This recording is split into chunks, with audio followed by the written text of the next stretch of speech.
Hello,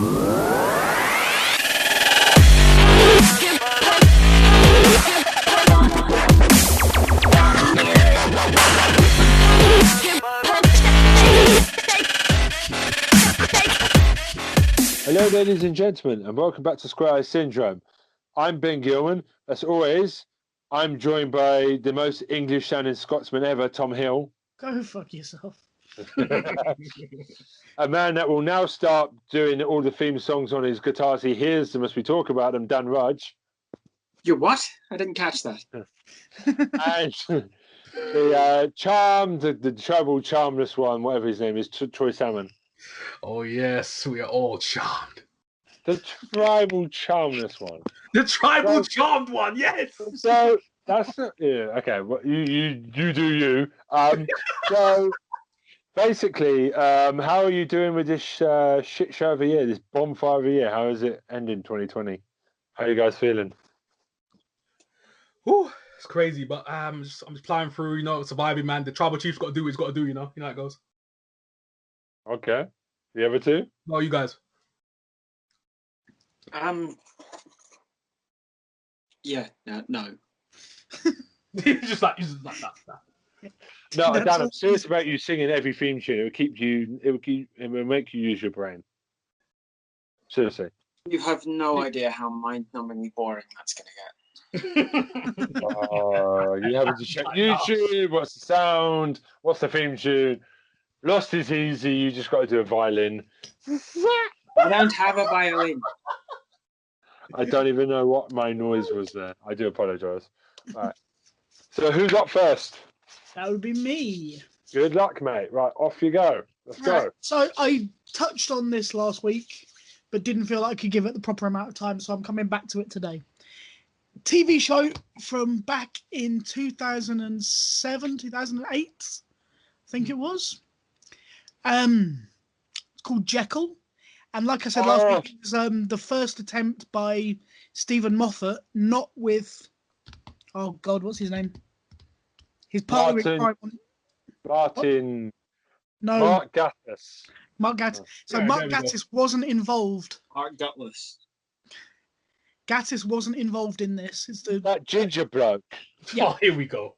It's the first time that Moffat basically attempted to adapt a 19th century fairly famous story to a modern generation. And Jekyll is a bloody good attempt at it. It's James Nesbitt. Jimmy Nesbitt is the star. And it was only because they got him on board that they actually got funded. Yeah. Because basically BBC America were involved in the funding and they needed somebody who was a name to be able to do it. And James Nesbitt was well enough known that they accepted that. Also, he completely took the character in a different direction to anyone else when he auditioned. And the thing, so if you know the original story, it's based off of the story of Dr. Jekyll and Mr. Hyde. Oh yeah. Because Robert Louis Stevenson is an amazing book. It's about a guy who's a respectable doctor and then takes a potion that turns him into this horrific looking creep of a character who is quite unbelievable evil. If you've seen film, there's many film adaptations and they usually turn Hyde into something of a monster, whereas in the original book he's kind of hunched over and things like that, but he doesn't change that much in physical appearance. He just looks like a tramp more than the respectable doctor. And they didn't change his appearance a huge amount with Jimmy Nesbitt. They made his eyes go black whenever he was Hyde, but it was all in the personality. Suddenly he's this dangerous, cocky character when he turns into Hyde. And it's so good. He's kind of sing-song, cool, vicious, but you know he'd rip someone's throat out if he was in the mood kind of thing. It's awesomely done. And Nesbitt just flipping nails it every which way. It's so good. I cannot recommend it highly enough. It's got a supporting cast of Michelle Ryan, who at the time was just coming off being in EastEnders. Oh yes. Yeah. And this was kind of the first time that everyone went, actually, she can do something else. This is before she went back to EastEnders. She did go back to EastEnders, but she proved by doing stuff like this. No, but she proved by doing stuff like this. She could work, yeah. She wasn't a one-trick pony. She actually had, because she plays his assistant. Yeah. So she kissed David Tennant. She was a bionic woman. What else has she done? Well, she's done loads. Oh. She was like, yeah, Bionic Woman was probably the biggest thing. Yeah. But And I mean, Cockneys I think versus she then Zombies. kind of backed down and sort of became a mum and stuff. I think. I don't know. I don't think she's done much in the last couple of years, but I can't claim to have followed her career that closely. Pregnancy, the woman's excuse to retire. Oh no! Don't say that, Ben. Do not go there, Ben. No, yeah, we're not doing that. No. As always, ladies and gentlemen, the opinions of Ben Gilman are not those of Square Eye Syndrome. Disclaimer, guys. That is a t-shirt. Right. Anyway, sorry. Anyway, right. And you've also got Gina Bellman, who was she's been in lots of things, but she played she was in Coupling as Jane, the crazy ex-girlfriend of Steve. Yes. Brilliant actress. She plays the wife of Jekyll and Hyde, basically. So basically, you've got the main character is a guy whose name is Tom Jackman. So they've changed the name ever so slightly. He used to work for this big medical company. He's now on his own because of the fact that this this Hyde character has been coming out. And so he hires an assistant who's going to work with both of them. And so he basically every night he straps himself into a chair so that the first time Michelle Ryan meets Hyde, he doesn't attack her, and they talk to each other by dictaphone. They don't remember each other, but they leave each other messages by dictaphone. It's really well done. It's a brilliant update. The story goes on and on and on. It gets to a point where he's forced into making a decision where he accepts both sides of his personality and things like that. And it's just really well done. It's a good amount of darkness, a lot of dark humor. It's really well done Moffat, if you know what I mean. Yes, that's peak Moffat for me. That's peak. That's him. It's beautiful. I mean, this was coming off. He was still doing, or just finished doing Coupling at this point. So this was a real departure, and it was fucking brilliant. It's probably one of the reasons why he got Doctor Who. Yeah, it must have been. Is off of the back. Yeah. Because he showed that he could find the right mixture of comedy, pathos, and all those things. Like I say, I don't know where you would find it, but I'm sure you would be able to find it. It might even be on Netflix, possibly. I haven't checked. YouTube. Well, probably on YouTube as well, yeah. But it is on YouTube. Honestly, if you like Jimmy Nesbitt, then you will love this show. He is fucking brilliant in it. And yeah, there's not a lot else I can say. The Dr. Jekyll and Mr. Hyde is one of the most fantastically brilliant stories of the 19th century. And this does it justice in every way, shape, and form. That really is all I can say on it. Love it. It is just a fantastic watch. It's amazing. It is, yeah. So you guys have seen it? Yeah. Yeah, I've seen it. Yeah, a long time ago, but I still remember all the great movements, the way he used to move, the way he used to actually transform. His eyes went black. Yeah, ever so slightly taller, but not. Yeah, just like the little slight changes that he did. I loved it. I remember James Nesbitt when I was younger, but I have a question. Where's he been the last couple of years? Because he seems to have disappeared off the face of the earth. Well, he did Cold Feet, last year before? Before Cold Feet, though. Been in a bunch of things. There was that one he was in about the guy who gets superpowers. Yeah, Lucky Man and all that. Oh, Lucky Man, yeah. Oh, that's him. Yeah, oh, Lucky shit. Man. Yeah. Okay. Well, I can tell you without giving away too much, he lives in Dulwich because I used to walk past him on my way to work every day when he was out walking every morning. Oh, wow. Okay. So, okay. oddly enough. But I won't say any more than that, Mr. Nesbitt. I wouldn't want you. Oh, yeah, don't expose him. Don't expose him. Mr. Nesbitt. Wow. Okay. Mr. Nesbitt, yes. Mr. Nesbitt. Yes, it's called respect. Well, he's not on first name terms. I don't know what that is. Respect, man. Come on, respect. Come on. This is a man who said he burned down Essex and moved to Essex, so yes. I know what I'm doing. Right, cool. All right, so I'm now torn for my second pick. I've got two shows in mind. Okay. And I'm trying to make a decision. Okay. Ooh. And you know what? Fuck it. Fuck you, Ben. We're talking about Dracula 2020. Oh, come on, boy.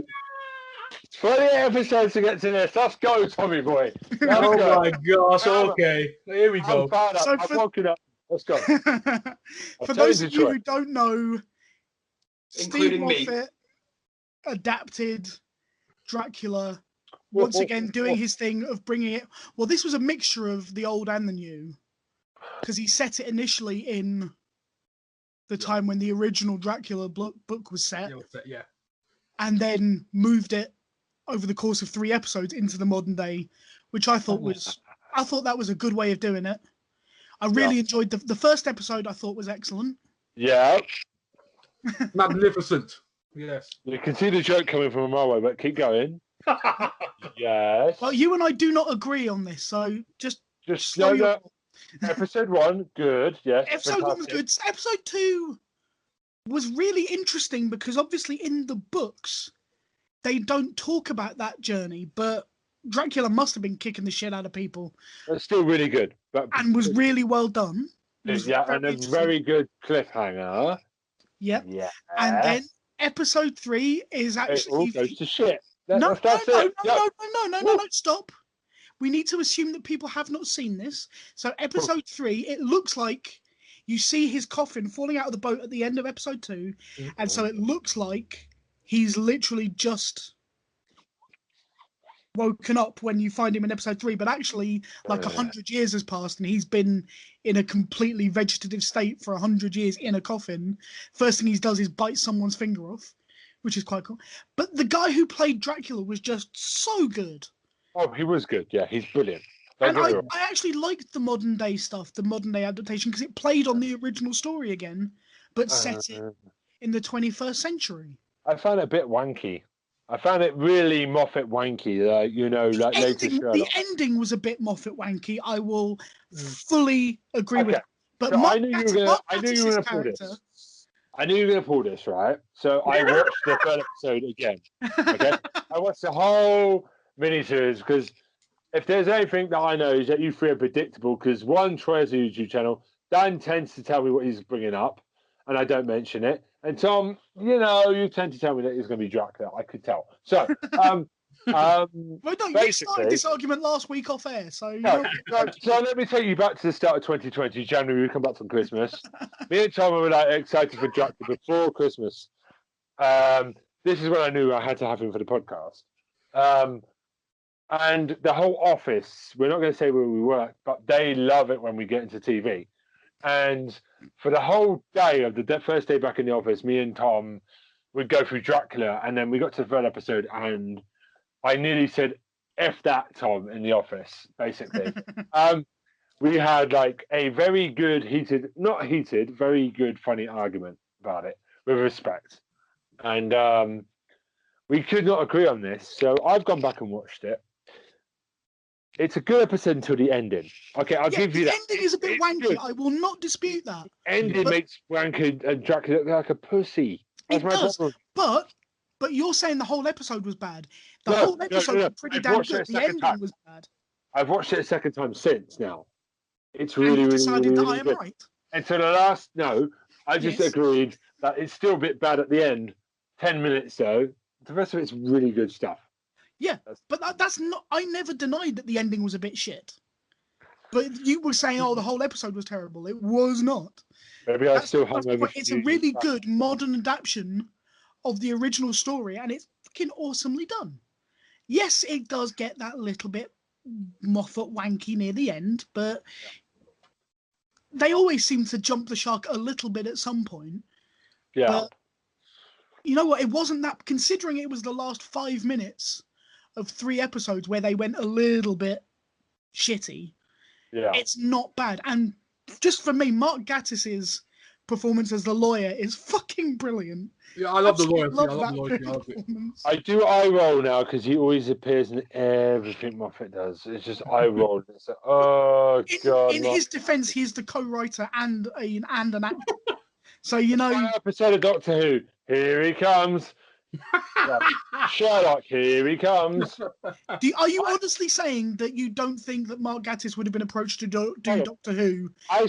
We watched in Copland with you earlier this year. There's a ginger guy in it, and I'm surprised it wasn't Mark Gatiss himself. With an I Love Moffat t-shirt on. Jesus Christ.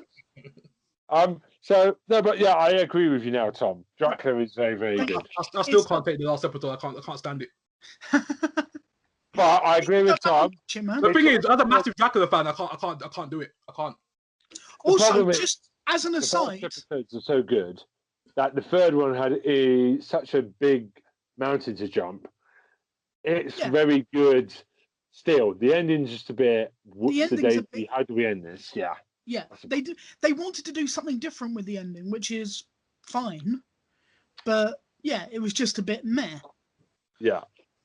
But just for you, Troy, I would recommend a few years ago, probably around 2005, 2006, I would guess, BBC did another adaptation of Dracula with Mark Warren playing Dracula. Ooh. That's a more traditional version. And the Hustle guy. What's that? The guy from the shittest Doctor episode, Love and Monsters. Actually, no, Love and Monsters is a good episode. And Hustle. Mark Warren, that guy, Bundy. Yeah. Yeah, he was. Good. Yeah, he played Danny.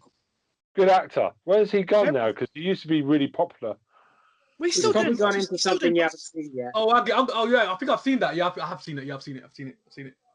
But yeah, really good. If you wanted a more traditional version of Dracula, that's where you go. Yes, yeah, that was awesome. Very good adaptation. That was awesome. But didn't push anywhere near as many boundaries as Gatiss and Moffat did. Yeah. That's good job though. Good job though. The actor playing Dracula is fantastic. Yeah. And the nun. We need to talk about the nun, bruv. She's fantastic in the first episode. Yeah, she was amazing. I was like, yo, she was my favorite character, bro. And let's be honest, one of the guys was revealed as the master this year in Doctor Who. So he had a big standout. Yeah, I don't know the actor's name, but we saw him. Then obviously Doctor Who happened a couple of days later. And it's like he had a big Christmas period, but wow, it's a good cast. It's just well casted. Yeah, great cast. Brilliant. Yeah. No arguments for me now. Yeah, no, like I say, it's good quality stuff. Anyone who hasn't seen it, go and take your own opinions on it, and feel free to come at us over email and tell us exactly what you think, or leave comments down below. We'll just wipe our bum with them after we've finished reading them out on there.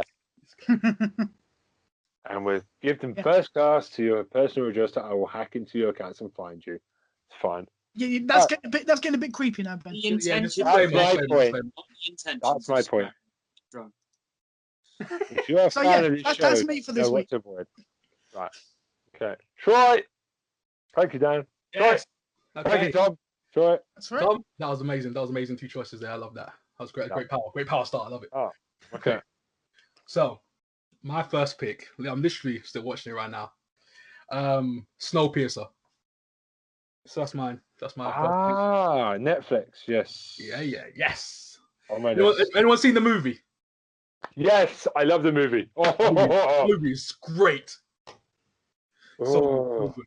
But it's TV adaptation. It kind of like plays in certain like bits of the movie, but it has its own kind of character to it. So anyone who hasn't seen it, there's literally trailers popping up everywhere about it. Post-apocalyptic dystopian thriller, all that stuff. About a moving train that has literally all of humanity on it. Sequel to Charlie and the Chocolate Factory. I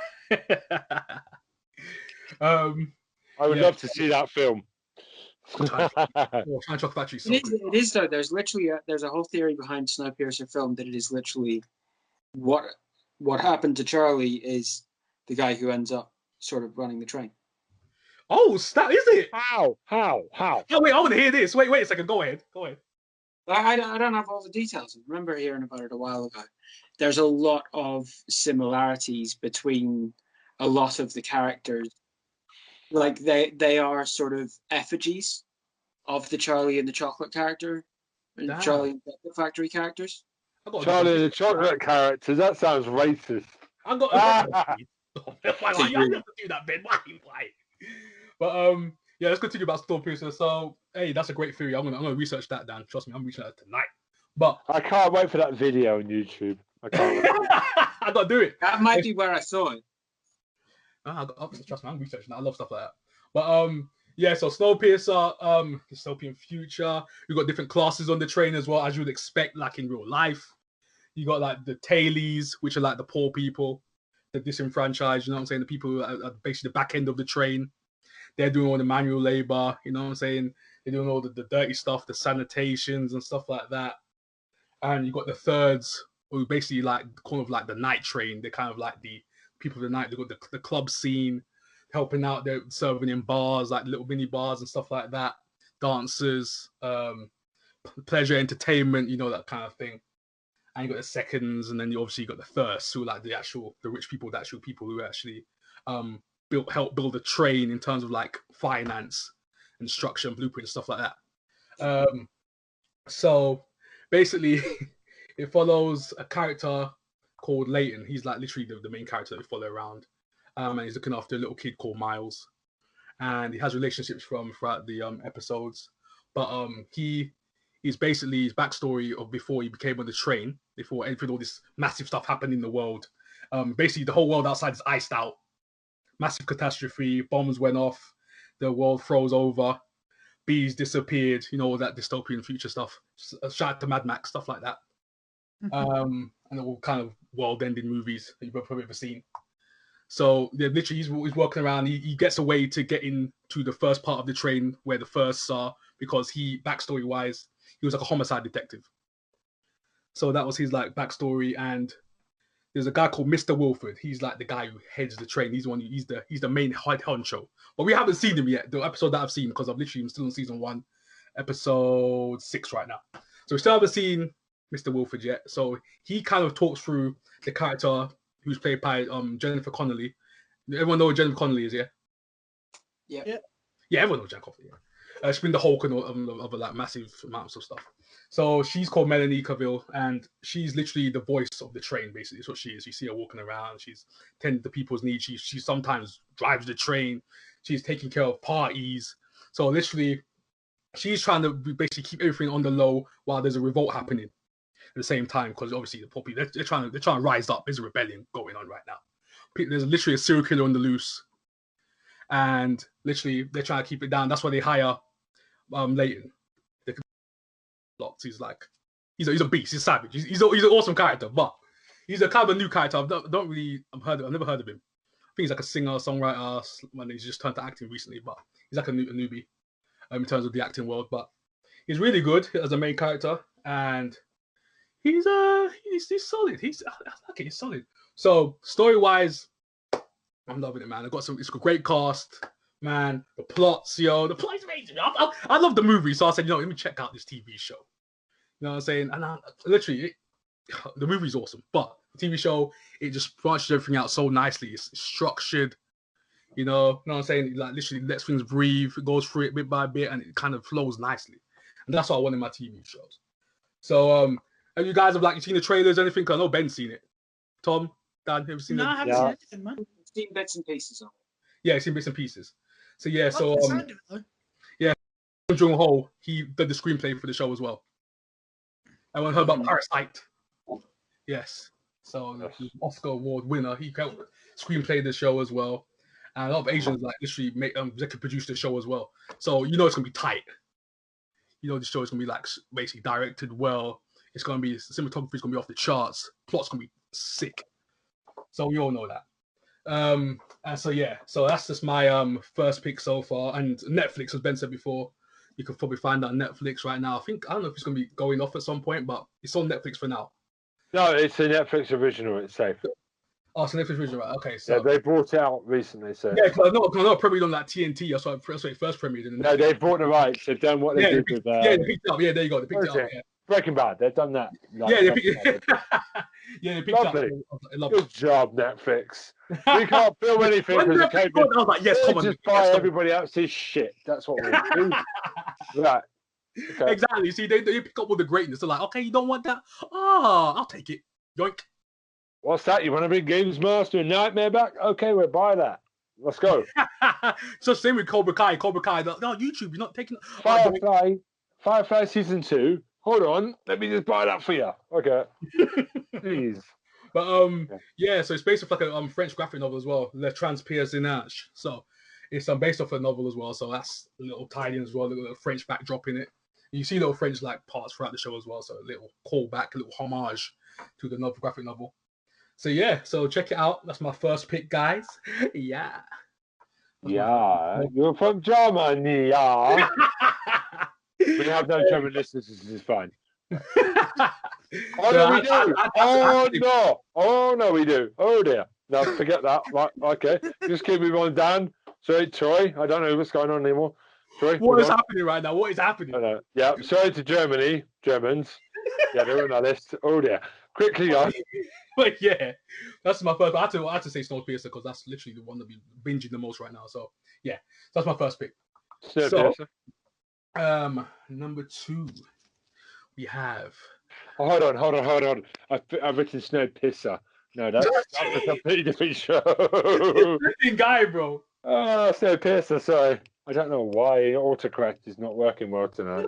Right, please go ahead, Troy. Sorry. Snowpiercer. I don't think I have. Sounds like a bomb theme. Snowpiercer. All right. We got your James Bond for now. I was like, oh, I was like, nah. But yeah, part 2. Okay, so we have Le Mandalorian, the Mandalorian. So we got that part 2. So that's the Mandalorian. So obviously you guys have heard of it. Sasha Banks. Ah, yes, my girl Sasha up in here, yo. So does she have a big role in this season, or is she just standing there? You know what? As one of the basically founders of Mandalore, I don't know. She might have a big character in the show at some point, but right now she's just gonna be a backdrop until probably the end of the season, maybe as like a backup character for now. But yeah, I think she's gonna do something decent towards the end. So I want to see season 3. You know, like a Bailey character, Charlotte, Becky character. Just have like an Oscar character. Just have the women's division of WWE turn up, have a fight. Star Wars reference. You know. Wait, Tom, what did you say? The 4 Mandalorians. The 4 Mandalorians. I know what war. Here's the thing: it's the fucking Empire and the Mandalorians are in a big battle, right?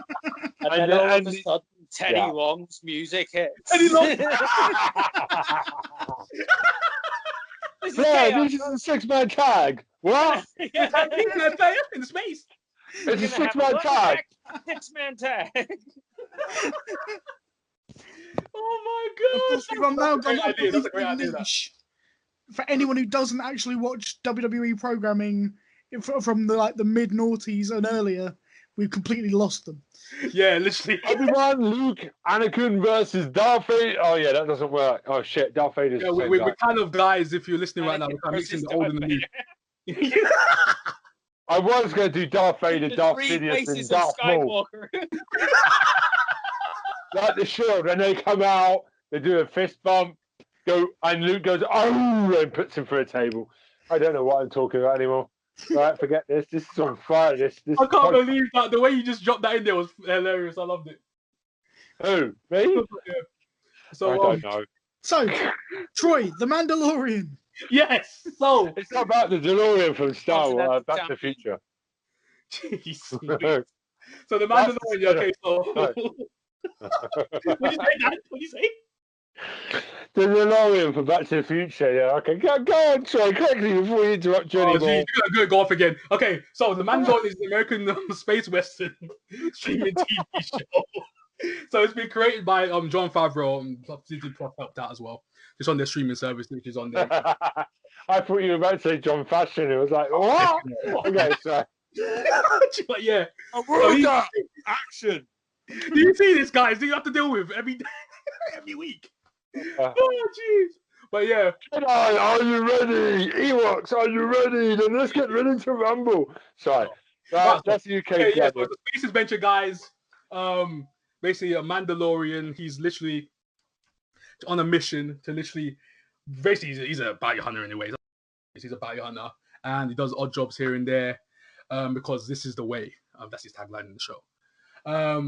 So basically he gets certain bounties and he basically builds his armor up. He goes around because that's literally his job. Everyone's seen Goblin Hunter or Goblin Slayer, I should say. Knows about that. Anyone anime watcher knows about that. It goes around or any kind of anime, to be honest.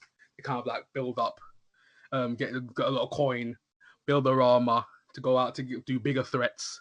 So the more armor they have, the more money they get. They can literally fight bigger threats and get more reputation, do more missions, if you know what I mean. So everyone knows about that. Gamer, anime watcher, all that stuff.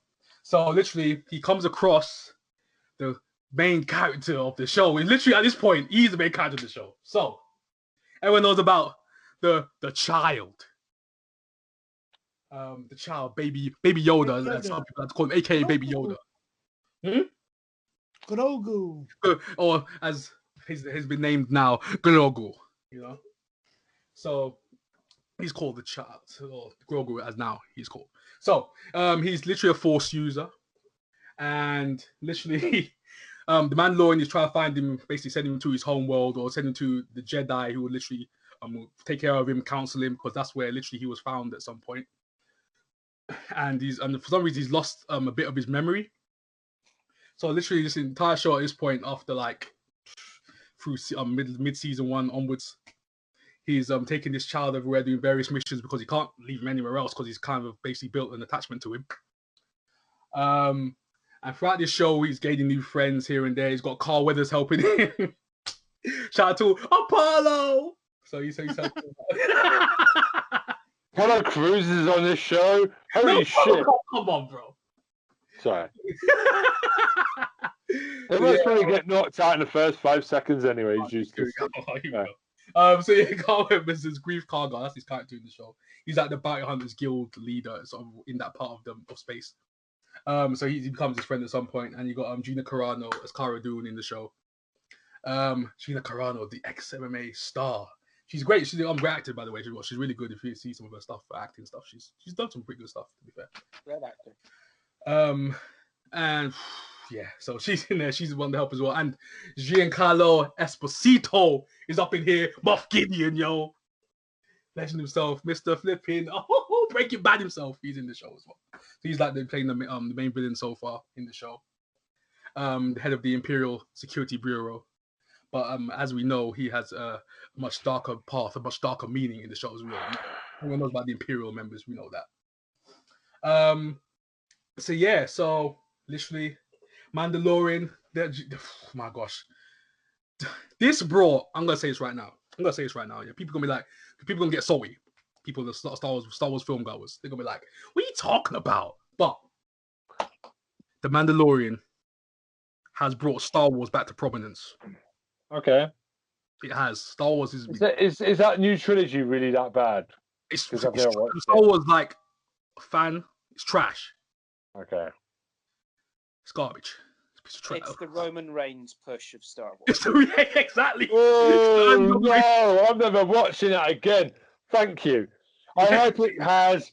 When it comes back for the new trilogy, here's hoping it's a tribal chief Roman Reigns. That new Star Wars trilogy. Exactly. The Mandalorian is the tribal chief, and this the old Star Wars. The trilogy before this is the early Roman Reigns push, like the trash push of Roman Reigns. Yeah. The suffering succotash, son. That push. Daffy Duck. He needs to come out as Daffy Duck at WrestleMania. Someone look at this. Sorry. Why is WWE running through this episode pick? Oh my god, Ben! You see, you guys brought it up. What do you mean? Why did we talk about SmackDown every week? I don't know, Ben. Why don't you bring it up next week? I'm just going to shoot myself. Right, keep going, please. So yeah, so that's just my 2 picks so far. So Snowpiercer, Mandalorian, and a side note before I finish. And now I can see Roman Reigns just spearing Baby Yoda. Oh my god! Sorry.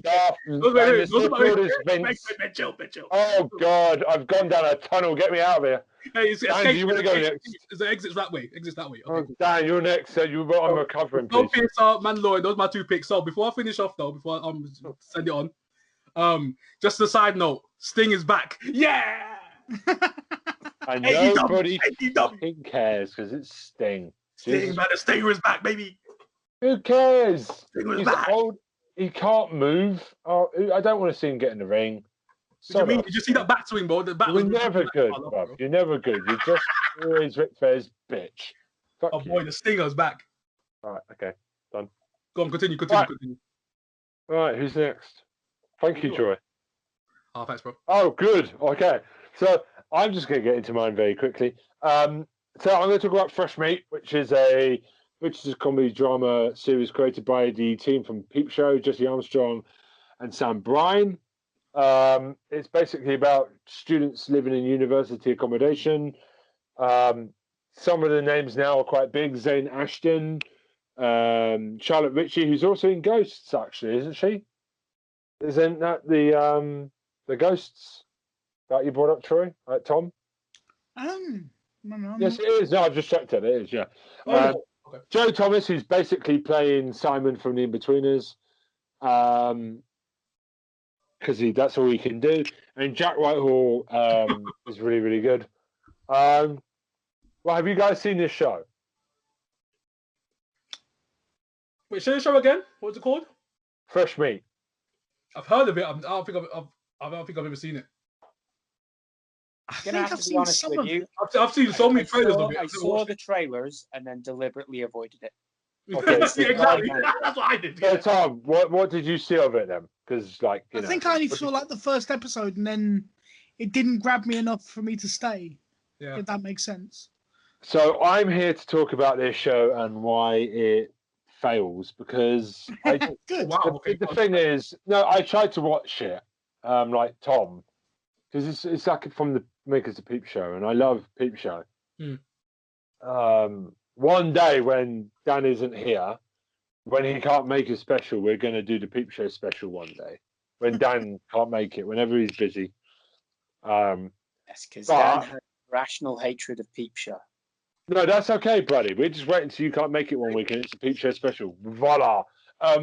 So when you go on holiday, just go on holiday one week. We can just do it. It's fine. Yeah, because I'm going to go on holiday one week. After COVID, you Yeah, fucking go on, can. mate. Go on, mate. After COVID, you can do it. I'll go on holiday to my hallway. No, 2 weeks quarantine. You'll be good. You'll be right. And that would still be more entertaining than Fresh Meat. So I don't know. You know, I hold Peep Show as the greatest British comedy of all time, in my opinion. Agree with that. Oh, I don't know about that though. Tom, did you just say you agree with that? No. I wouldn't agree with that. Yeah, no Okay, way. that's fine. Tom's Okay, already let's put discuss that. forward his nomination for the greatest British film. Oh No, yeah, I wouldn't say that I have. yeah. You have. You did say. I remember. Dan's right. You. Yeah, were it might have been the half greatest thinking- English. I might be saying it wrong. Yeah. Are we talking about 40 Towers? Yes. One of the greatest. I didn't say it was You the. literally had your tongue up its ass, bruv. We had to pull Yes, you out. I had. Yeah, because it is one of the greatest comedies of all time in the whole world. Yes. Yeah, I Doesn't agree mean with it's that. my favourite. Yeah, but we had to stop you getting pregnant. So Fresh Meat is it's obviously more interesting. Fresh Meat. So it's basically a bunch of really unfunny characters. It's got a good cast though. It just doesn't. They're all dickheads. That's the problem with this show. There's Yeah, there's no one to like. the thing about Peep Show is there's always good sides to Jez and what's the other guy's name? Oh, good Ben. Hold on. Your favorite comedy of all time. You I can't- know what's going on. part. Yeah. So, you know, they've always got good parts and bad parts of them, but they're rounded. These characters are just massive dicks. And Jack Whitehall is generally a nice guy in real life, but his characters in comedy, whatever he plays, is always a dick. And there's nothing redeemable. Joe Thomas's character is just a wet paper bag because he plays wet paper bags. That's what he does. Even in White Gold, he's a pussy. I don't know what he's like in real life. He might be a pussy too. I don't know. It's just, I don't know. It's just, I'm a bit disappointed. I normally like to talk about positive shows on here. But you know me, I like to talk about what I've watched. And like the end of the effing world last week, it's a bit of a disappointment. I watched like the first season and I just feel like they had, I don't know why it's so lackluster. That's the problem, because the two writers before, it just feels like they farmed it out to children or something, or teenagers. I don't know. It just doesn't work. If it was half an hour each week, it would work better. It feels too long at an hour, and it's just not funny. Yeah, so I think it's too long. yeah, it's too long, and I don't know. It's just not funny. It's a problem like with Skins. It's a bunch of teenagers all having sex, getting drunk, taking drugs. That's not fun. That's not really funny anymore. It's a bit shit. It's outdated. You know. Okay, so yeah, that's shit. But what's not shit is Ren and Stimpy. Or Go on, as I like to call it, the title of this. There we go, The Ben. title of this show is Literally, I took a load of acid for 4 years. This is what I turned out. Yes. Do you know? Have you guys watched this? Of Absolutely course. Yeah, of fucking course. freaky show of a. So, what's your favourite part about it? It's about a dog and a cat.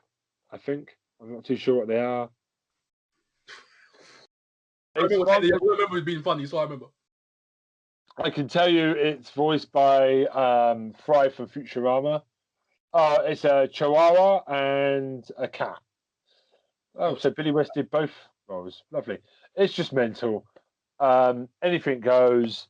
It was on the BBC in 6 o'clock, around after the news on BBC Two. It was in a dark slot. And then they got The Simpsons and they never looked back. But Ren and Stimpy is fantastic. It's massive. I used to watch that in the evening, but late night, I used to watch that. I loved it. It's a show that my wife was watching and gone, what's wrong with you? Which is always a good recommendation. I'm not lie, someone said it to me once. They saw me watching it and they were like, what the heck is this? Why do you like this? So it's really good. Obviously it's mental. I generally think the animators were given free reign to do what they want. It's a cult classic. I guess they never had ambitions for it to be too big, and they were quite comfortable with that niche, and it just shows. They never changed it, and it just works. It's one of America's best comedies. I think we touched on it in the animation episode 21, Animaniacs, very briefly. So I just want to put more love into it. What's your guys' favourite Ren and Stimpy moment? I haven't seen it so long. To be honest, I couldn't remember whether it was a fever dream or not. I think it was just a drug dream when they wrote these episodes. Yeah, they were on something. What they were making this, they must have been on something. Well, they created the characters while they were at uni, so hell yeah. Yeah, they were. When Yeah, they created of course, yeah. Oh gosh. Dan, you've been very quiet this episode so far. Would you like to put your 2 pence in? It's very difficult to actually figure out what one scene leads to the next scene in Ren and Stimpy. Never mind which episode your favourite is. I mean, I find if you watch it when you're drunk, it's even more fun because then you feel like you've animated it. You know what I mean? You can kind of get in the mindset. I don't know what's wrong with me this week. You can get in the mindset of the animators in some ways. Yeah, I loved every second of that show, man. I loved every second. I used to watch it. I was like, yeah, I was zoned in. Literally, I was zoned in. Literally, was it natural or just your natural self, or drugs, or natural, bro? It's me, man. Just like me, stone cold sober, bro. Watching it, man. I loved it, man. I'm a guy who loves the wacky stuff, and man, I love it, man. Okay, see, I'll watch it. Okay. That's a game to suggest to uni students: drop acid and watch Ren and Stimpy. So, Tom and Dan, do you want to? Tom Hill are not the opinion. Yeah, disclaimer. So, Tom and Dan, when you watch Ren and Stimpy, how much acid were you dropping in your uni days? That's what me and Troy went on. Unfortunately, it was on while I was still at school, not when I was at uni. Okay, I've underestimated how old you are. Sorry. So You're not even 40, man. Such a... Damn. Well, I'm really harsh this week. I don't know what's wrong with me. So, right, Dan, you're up. That's me done. Thank you. Right, Dan. So, I wanted to talk this week about something which the first time I tried to watch it, I had serious issues with it. And I thought, instead of doing, that sort of I'm going to go and watch as much of something as I can in a day right before talking about it, I thought I'd take a couple of days and try and get through season 1 of The Umbrella Academy. Ooh. Mate, this is on my list. I was going to watch this next season. It was pretty good. So, I've done it. I'm through the first season. I've seen the first maybe 15 minutes of the second season at this point. Okay. And it seemed like something to bring up because I had 2 very different experiences watching this show. Oh, okay. I'm listening. The first time I watched this show, I was watching this show with not very much sort of enthusiasm for it to begin with, but it was something to watch. And I didn't let it do what it was supposed to, and I kept on wanting it to be something else. And because it gets close to things you're familiar with without ever really getting there, it sort of very subtly turns a lot of shit on its head. And that really got to me the first time I watched it, and I only got about 7 episodes in. 6 maybe. So, and like by the last few episodes, I wasn't really paying attention. The reason I stopped watching was because I realized I'd stopped watching about 2 episodes ago and didn't know what was happening anymore. Oh, damn.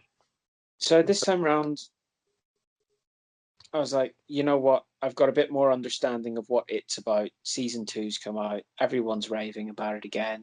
Everyone who I would like respect the opinions of is going, yeah, definitely worth a watch. So, including you guys, like it's been mentioned on here a number of times, right? Yeah. Mm-hmm. Right. So I thought, you know what? Let's give it another go. And I was really surprised because I enjoyed the shit out of it this time. So what changed? Nothing. It was me that changed. Obviously, the show didn't change. Okay. It would have been weird if it did. This cast has got Robert Sherman, that chick that looks like The Last of Us. What's her name? The shit one from X-Men. Not a chick, Ben. Juno. That's Ben. Stop talking. The right lesbian. now. What's her name? Ben. Listen. Stop talking. That is a man. His name is Elliot Page.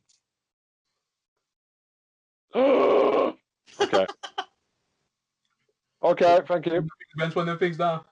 Ellen Page, formerly known as Ellen Page. Right, got it.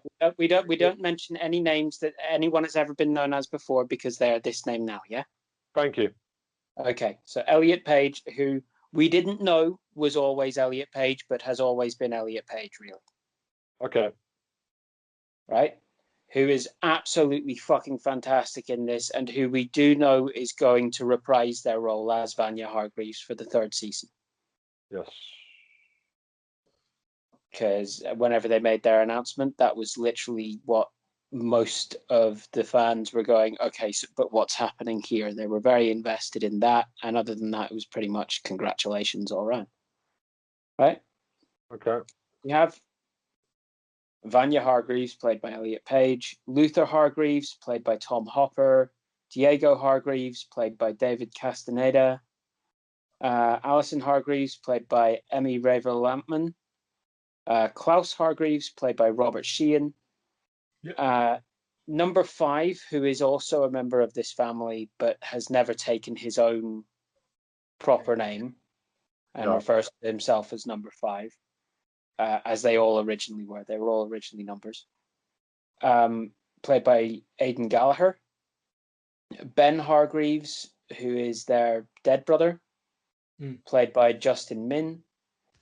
And their father is Reginald Hargreaves, who's played by the often overlooked, but I think absolutely fantastic actor, Colm Feore. Yes, he's awesome. I think he's absolutely brilliant, and I have just this. I want him to play Odo. Oh, Odo, yeah. Do you remember Odo? Yeah, Odo was the man. What was he? Was he Deep Space? Yeah, Deep Space Nine. Yeah, there we go. I want them to bring Odo back. Odo was the man. Loved Odo. Odo. Is it a monkey? What? No, there's he a was monkey in shape season changer. 1. He's a shape changer. Oh, okay. Star Trek, Deep Space Nine. Yeah. Oh, okay. Shapeshifter. Yeah. Nice. So yeah, it's a really, really crazy story. And hats off to Gerald Way for just having the ideas, and hats off to, I can't remember his name, the other guy who actually did the writing for it, Gabriel Ba. Oh, he's related to my Gabriel Barr. I just first of all want to apologize for Elliot Didn't know. Thank you for telling me, Dan. Thank you. Just found out recently, was told that she's transgender. Do apologise. Again. My thank you.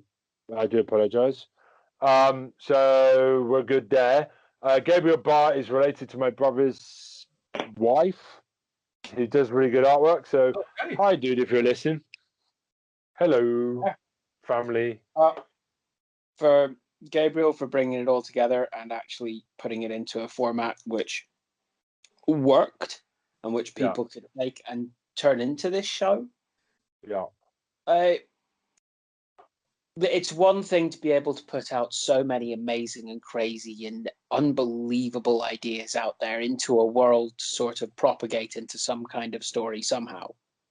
It's another thing to then gather all of that and corral it into something which actually has narrative flow and maintains all of that craziness. We've seen it happen, like we're seeing this kind of storytelling happening more and more often. More crazy and more fantastical and more out there ideas based on weirder and weirder concepts. And we've seen a lot of them really struggle to actually corral it and make it still a story which you're doing anything other than going, what the fuck? Why? You know what I mean? Yeah. There are shows which do this badly. And I think I may be bringing those up another point soon. But this show does it really, really, really well. And I'll be continuing to watch it. And I'll probably bring season 2 and like a full idea of like what happens at another point. But season 3 is already on the way, so that's good. It's apparently really good. Whenever you see season 2, when you see the very first bit of season 2, just that sort of the kind of assemble moment. Yeah, that's great. I don't know. I keep thinking this is absolutely fantastic. Oh, also Mary J. Blige is in it. Yes, I forgot her. Mary J. Blige is a badass time traveling assassin. Oh man, I forgot she was in it. Was she in season 2? No. She things happen. I don't want to spoil. Oh yeah, that's what I'm saying. You have to spoil a lot to. That's what I'm saying because I only saw season 1. That's why I only saw season 1. Well, yeah. So much absolutely amazing stuff in it. Yeah. It's filmed in Toronto and Hamilton, Ontario, Canada, 2 places I've actually been. So walking around there and seeing things that are actually from that series, as I did before I even watched the series. Yeah. Like seeing things within the show and I'm going, oh okay, yeah, I busked there. Cool. But I will say this though, if you are watching it, you got to be fully zoned in watching the show. Yeah, no. It's one of the things where it's just so off the wall, like off kilter in a way, because it's not like your conventional show. Don't put this on and tidy your room in the background. Exactly. Yeah. You have to give it your full concentration. Don't give it anything other than like not even to the point like go to the loo before you start watching, right? Yeah. Get whatever your hot chocolate or your tea or your coffee or your vodka or whatever you have. Get all your anything you need. If you need popcorn, get popcorn. If you need popcorn substitute, get popcorn substitute. Get it all ready. Then watch the show. Or just have a toilet where you take a shit while on your couch and just watch the show in one go. Or just take your pad into your padded toilet and in such a way that you don't block off all your circulation. And just if you need to go, then you don't need to move. It's that good. Ben, just shit Ben. yourself.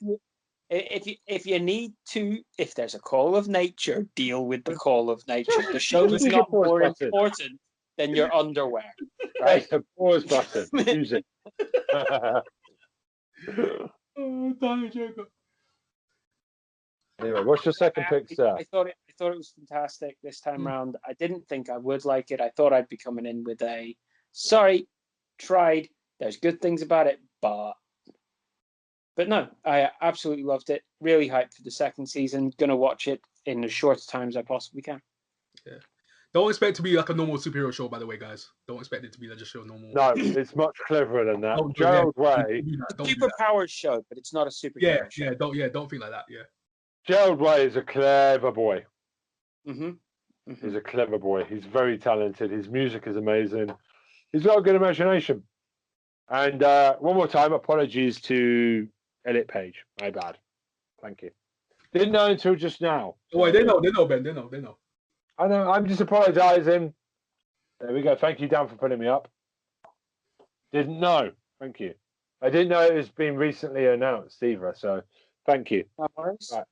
Okay, no problem. My second choice is that I've been doing this whole like anime run. And there was one which I didn't even think about that I watched a while ago, but come to think of it, it's really criminal that I have not mentioned this. Is it Cowboy Bebop? No. Oh, I thought you said criminal. Cowboy Bebop is legitimately probably one of the best ever animated. And Netflix can only fuck up the live action version next year, boy. Oh boy. Nothing about Cowboy Bebop is bad, but I'm not talking about Cowboy Bebop tonight. I'm talking about Mushishi. Oh, baby boy, we're going to talk about this show. I want to hear what you say. Oh, jeez. Come on, go. It is absolutely criminal that I have not mentioned this show before. Is it perfect? Is it perfect? It's 10 out of 10 for me. Come on, then. Let's go. Ben, calm yourself. Have a drink of whatever you drink in order to not go hyper and chill. Oh, no, I love the fact you brought this up. I like the fact it's 10 out of 10. I know, but give me a chance to talk about it. Well, no, I'm just saying I can't wait to hear you talk about it. So, this is an anime television series by Artland. In Japan, it was on Fuji Television, and that was the first time it was out. That was around 2005, 2006. In the US and Canada, it is licensed to Funimation, and in Australia, it's licensed to Madman Entertainment, and in the UK, it's licensed to Revelation Films. Anywhere that's going to get those things in your area. I mean, the UK also has quite a lot of Funimation stuff happening. I'm sure Australia as well. This is where you're going to find it. Most likely Crunchyroll, things like that. It is so beautiful. The basic idea of it is very, very simple in comparison to most animes. It's not a single story that goes running through a whole pile of episodes so much as it follows one character through multiple stories through a whole pile of episodes. Okay. So there are lots of different stories, all with the same kind of idea that underlies it, which is this. I'll give you the opening introduction in full just to explain. They dwell unseen in the shadows, a host of creatures completely different from the flora and fauna familiar to us, an invisible world of life within our own.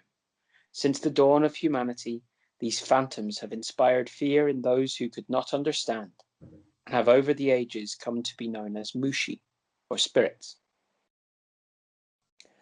And in this, you have two different kinds of people who cannot see these Mushi and people who can, who are called the Mushishi. One of the people who is able to interact with these Mushi and is a Mushishi is Ginkgo, who is your main character. This sort of lank, pale hair, drawn out, very stoic, calm, measured character. He doesn't seem like he's very authoritarian or very sort of people pleasy or anything like that. He just seems like he's kind of a little bit on another plane. Okay. He's voiced by Yuto Nakano in the Japanese and by Travis Willingham in the English. He basically researches these Mushi spirits and helps out people who are suffering from problems caused by them, usually helping out the Mushi as well in the same breath. Sometimes he has to do something about the Mushi, sometimes he has to do something about the person. Sometimes it's both. It's intriguing. The main thing about this is watch it because the moment that you see how beautiful this animation is, you'll see why it's such a simple story. You know, that sort of a picture can tell 1,000 words kind of thing? Yeah. This is basically like that. We're looking at an art style that is absolutely stunning, perfectly rendered, perfectly sorted, and the way the story is told is very lyrical. There's not much action or anything like that. It's a series of events. There's usually quite a pedestrian pace, even when there's tension. That's okay. And the tension is built in very clever ways, and resolutions happen in very clever ways. And I can't believe I didn't bring it up sooner. Because if you do have any sort of level of, I want to get into watching some anime. Yeah.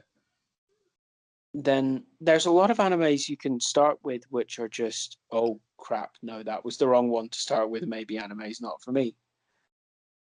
And again, this is something I'll bring up in more detail at another point. Like things like if you've ever seen the anime Panty Stocking.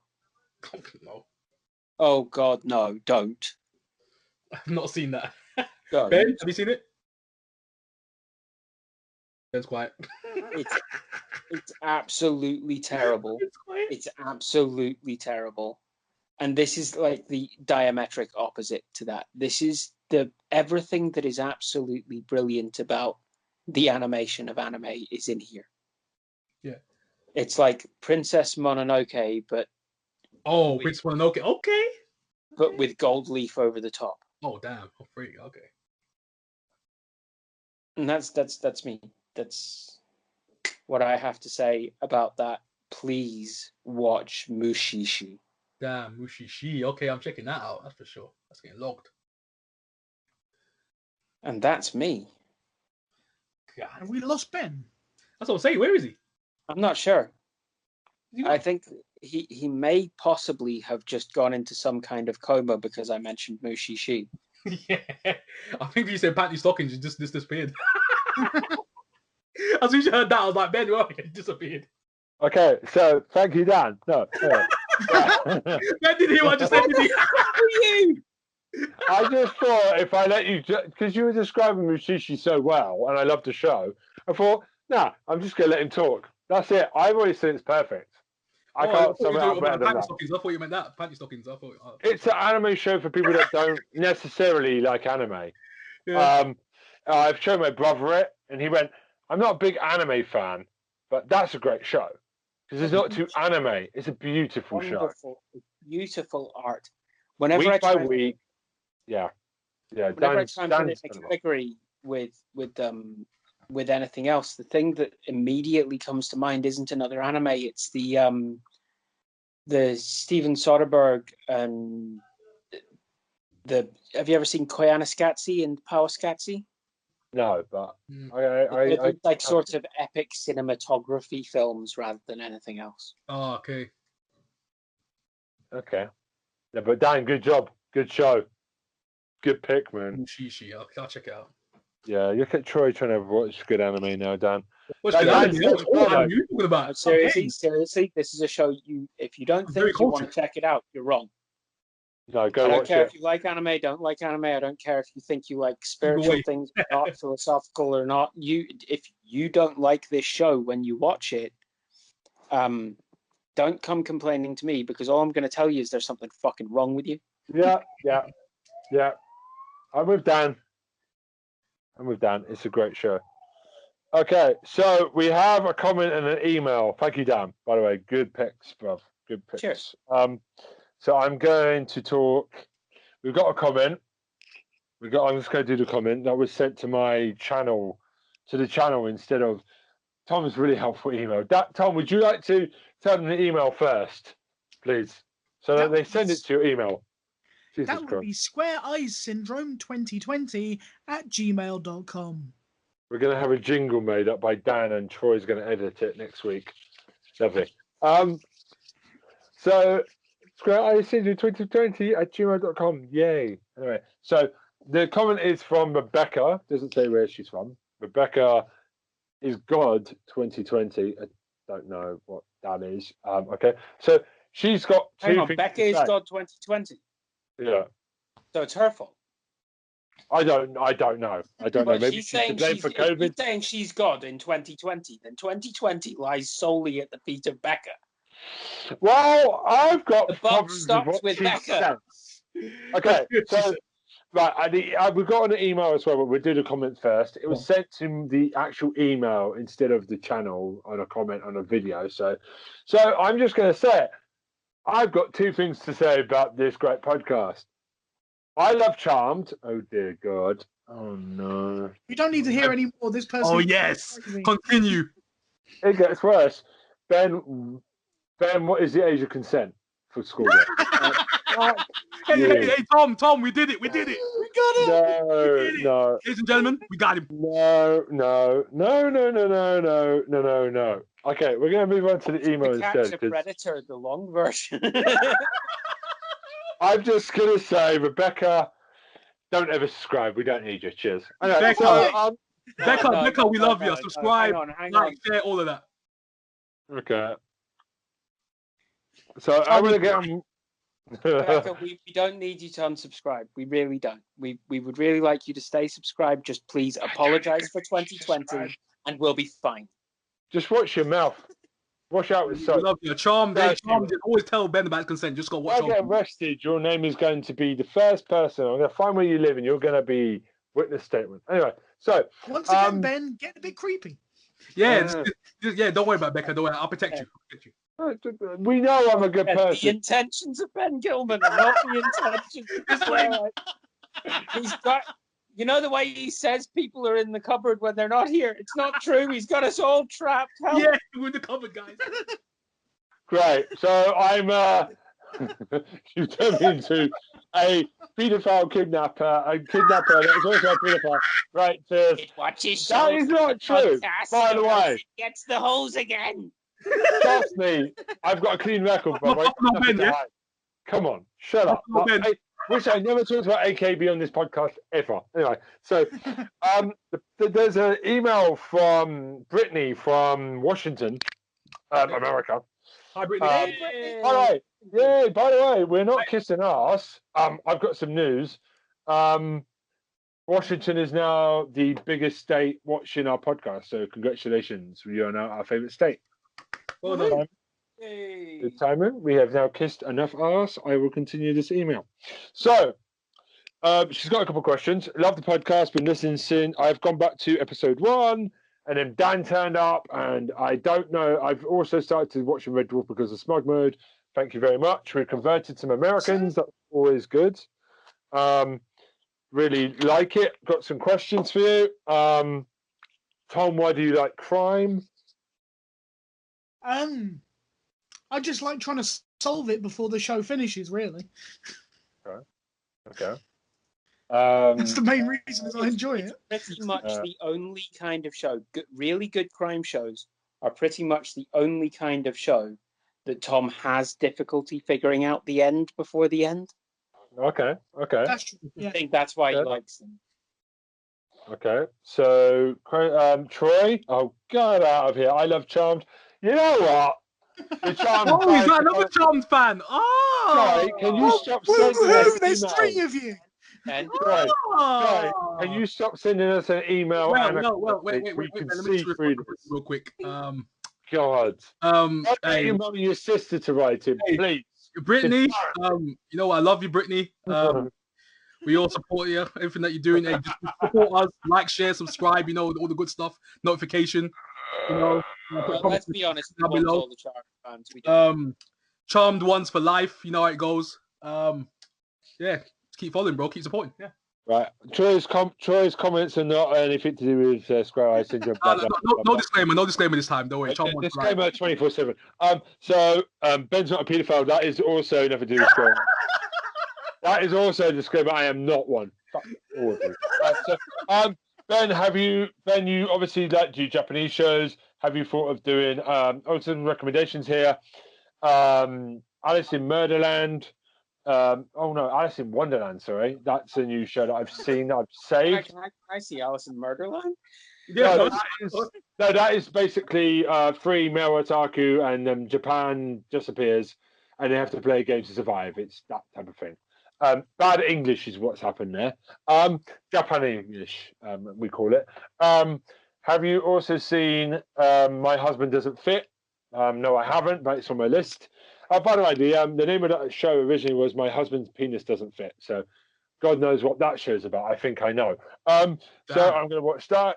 Have you also watched Real Life? I will watch that soon. Thank you for your recommendations. And also, Dan, you need guitar each week. Yeah, not just the specials. I'm sorry. We can't. We literally cannot. There are literally too many songs for me to learn. Just play a guitar riff out of tune, and we can't get stopped. It's fine. Just one riff out of the place, and it's a new song. It's fine. Okay. Another question: have you guys actually watched any of the other recommendations that the other guys have made? Yeah, we have. Nothing from Troy. I have watched Ghosts because Tom recommended it a while back, and obviously Horrible Histories is something me and my wife like. And we're watching Ghosts now. It's brilliant. We're nearly finished season 2, and there's a Christmas special with a third season on the way. So hurrah! Wait, me. You haven't seen Blood of Zeus yet? Huh? You haven't seen Blood of Zeus yet? Actually, that's down on my watch list because check out, it's amazing. Yeah. I'm going to watch Elementary. I'm going to watch Elementary soon. Cool.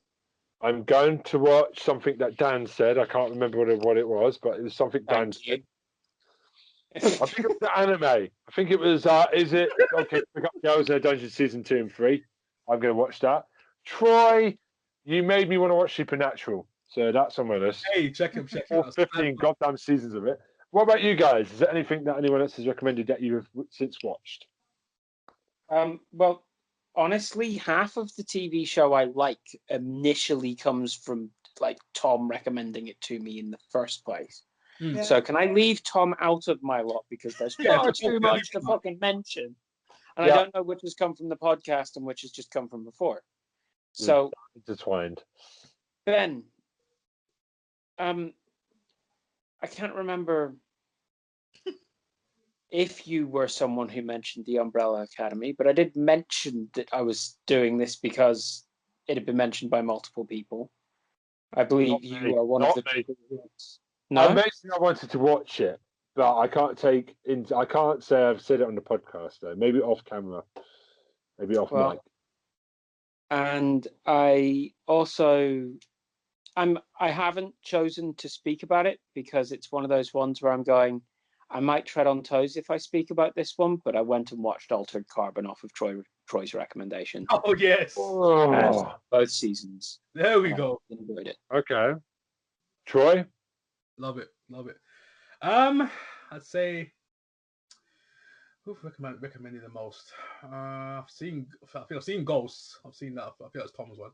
Yeah, that was one of my recommendations. Yeah, so I was going to check that out. Ooh.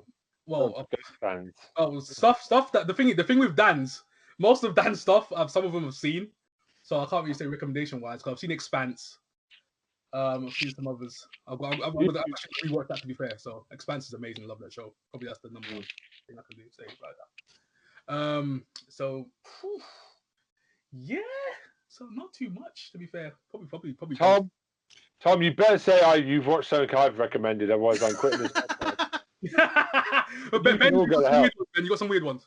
Ben, it is with a heady heart that I can say no, I haven't. Good. But I have, like Dan, I've actually watched Altered Carbon based off of Troy's recommendation. Oh, there we go. Wow. Troy was the doormat when we started this podcast. How have I become the doormat? How is this time? We're all kind of a little bit. Ben, you've already got us trapped in cupboards. You're already eating us salt water and stale bread. You're already having us watch as many TV shows as possible, just so you can get your little sick thrill on this podcast. Oh, you really expect us to then, after all of that torture, go, you know what? He said some good things about those shows. I'm going to go watch them. I blame Dan. I told you I'm like Kyle Reese up in here. I'm like John Connor. I'm the cheeky bastard Dan. Ben. Let me actually correct myself. I brought a show to the podcast that you'd already mentioned, so I must have been influenced by you when I looked at Schitt's Creek. Oh, maybe. There we go. Don't be jealous that you the props of that. Oh no, wait! I did watch one that Ben recommended, Black Mirror, because he fucking made all of us do it. Yes, I did. Because you guys started on it. Yes, I've done it. I got a special.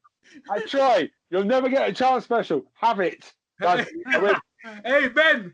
The tribal chief, don't be jealous, man. Don't be jealous of the tribal chief. I'm not jealous. I got a special.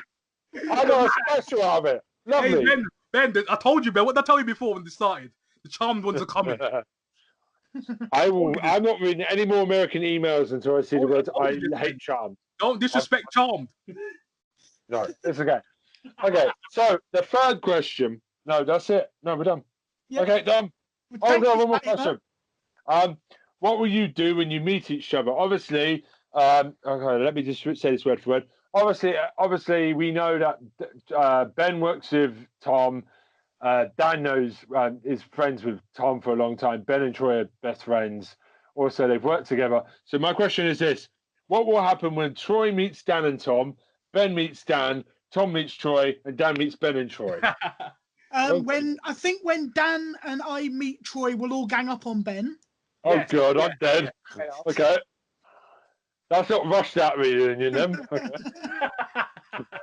Do you want my actual... I'm being completely serious. Here's what's going to happen. There will be something which is organized entirely by Ben. It will be a meetup, and there will be some kind of activity which Ben may or may not drop hints to, but will not straight up say. And when we all meet up and he gives us the activity that we're actually doing, Tom will say, nah, let's go casino. And me and Troy will go, yeah. That is pretty much it.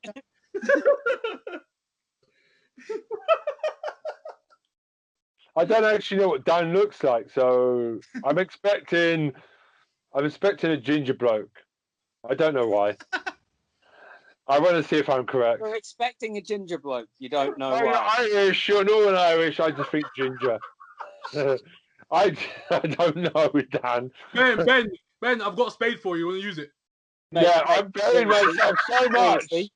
Seriously. This episode, accidentally, it depends if I've got my beard or not. This is probably the most scandalous episode of Syndrome I've ever had. I've apologised for one already. I'm not joking about that anymore, but dear God, the amount of bombs I've let off this episode. Right, so Troy, if you meet Dan and Tom, what would you do? Oh, what would I do? Oh my gosh, it's gonna be a party, man. It's gonna be a party like 1999, man. It's gonna be crazy. And I'm the dead body in the boot. Yeah, I can see. Hey, you got the gold shovel ready. Let's be honest. Let's be completely honest. Whenever I meet Troy, I'm obviously going to ask for an autograph, seeing as he's already a celebrity. Oh, yes, thank you. Mind. Anyway, so and when I meet Ben, I'm probably going to have to be told twice. Wow. So this is the last podcast I'm doing because I'm going to be sad now. Dan's been a prick this week. No, I'm joking. No, it's fine. It's fine. I knew what. It's fine. I'm just going to let that go. It's all good. All right. So Thank you, Brittany, and the other one. I love you guys. No, thank you Brittany, for Becca, I love you guys. So, Tom, would you like to repeat the email so they can send it to the email address, please? Not that anybody ever listens, but it's Square Eyes Syndrome 2020 at gmail.com. Maybe we should do it at the front of the podcast, because by the end of this, maybe they're tiring. I don't know. Maybe we should try it out next week differently. Okay, so thank you for the email, Brittany, and the other person that loved Charmed. I forgive you, Brittany, for the Charmed thing. Thank you for the great the questions. They were really funny. Yeah, I'm done. I don't want to dig any more holes. So, anything else before we go? Nah, that's it, man. No, I'm just chomping at the bit to get back watching Umbrella Academy. Like, share, subscribe, notification bell, press it, comment section, blah blah. So Troy's now down. Okay, so Troy, Dan, what have you got to say now? Troy's taking your spot. What have I got to say now that Troy's taking my spot? Yeah, do all that.